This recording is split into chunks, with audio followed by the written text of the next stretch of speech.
بسم اللہ الرحمن الرحیم۔ السلام علیکم ورحمۃ اللہ وبرکاتہ۔ شہنشین بتشریف فرما صدر آل انڈیا مسلم پرسنل لاء بورڈ حضرت مولانا خالد سیف اللہ رحمانی صاحب، وہ تمام ملی تنظیموں کے ذمہ داران، معزز حاضرین اکرام، میں سب سے پہلے مذمت کرتا ہوں، کنڈیم کرتا ہوں مرکزی حکومت اور وزیر اعظم کے اس فیصلے کے کہ آج انہوں نے ہم کو احتجاج کرنے کا بھی موقع نہیں دیا اور صرف 100 لوگ کے ساتھ یہ کہا کہ پرمیشن دیا گیا کہ ہم یہاں پر احتجاج کریں۔ یہ ان کی ہٹلر شاہی ہے، یہ ان کا ڈکٹیٹوریل ایٹیٹیوڈ یا ان کی ایک مانسکتا کو دکھاتا ہے۔ اگر کوئی پردھان منتری کی تعریف میں کوئی جلسہ کرنا چاہتا تو بی جے پی 10,000 لوگوں کا پرمیشن دیتی۔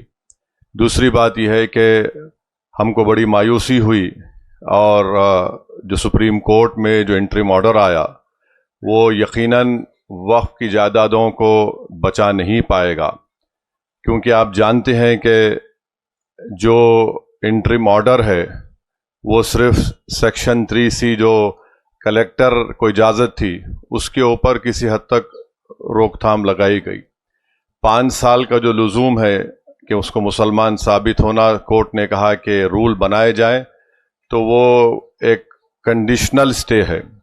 ایسا رول بنایا جائے گا کہ کوئی مسلمان جو ہے اپنی جائیداد کو وقف بھی نہیں کر پائے گا، اور سوال یہ اٹھے گا کہ کیا آپ مسلمان ہے یا نہیں۔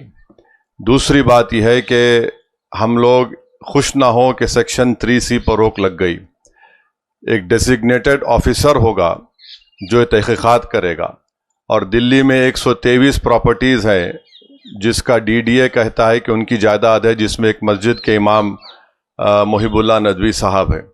تو آپ لکھ کر رکھ لیجئے کہ ان 123 پراپرٹیز پر بھی بھارت کے وزیر اعظم کی نظر ہے کہ کیسا اس کو حاصل کیا جائے ایک ڈیزگنیٹڈ آفیسر سے۔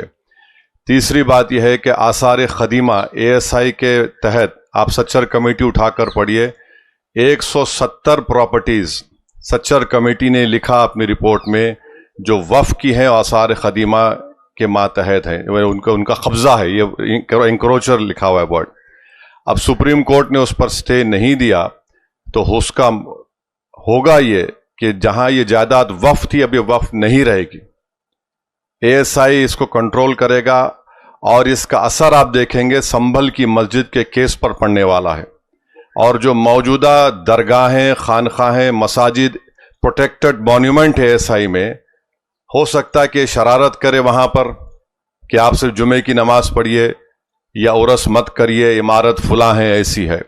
لیمیٹیشن ایکٹ تلنگانہ، آندھرا، تمل ناڈو میں ہندو اینڈومنٹ بورڈ کے اوپر لیمیٹیشن قانون نافذ نہیں ہوتا ہے، اس پر بھی سپریم کورٹ نے سٹے نہیں دیا۔